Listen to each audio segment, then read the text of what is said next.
Bu tuzlu Meltem mi böyle genzimi yakan, yoksa dokundu mu sarf ettin o sözler çökerken sahile?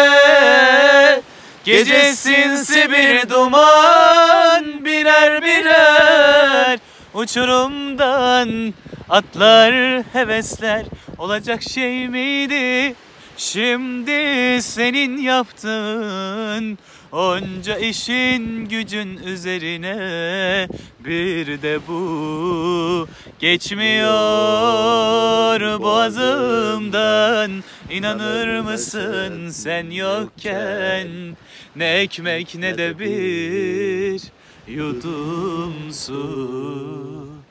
İncirler olana kadar kalsaydın bari, onlarca sözden birini tutsaydın bari.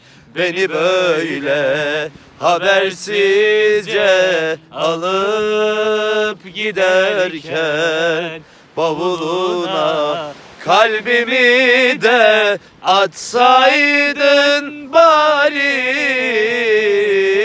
İncirler olana kadar kalsaydın bari, onlarca sözden birini tutsaydın bari. Beni böyle habersizce alıp giderken bavuluna kalbimi de atsaydın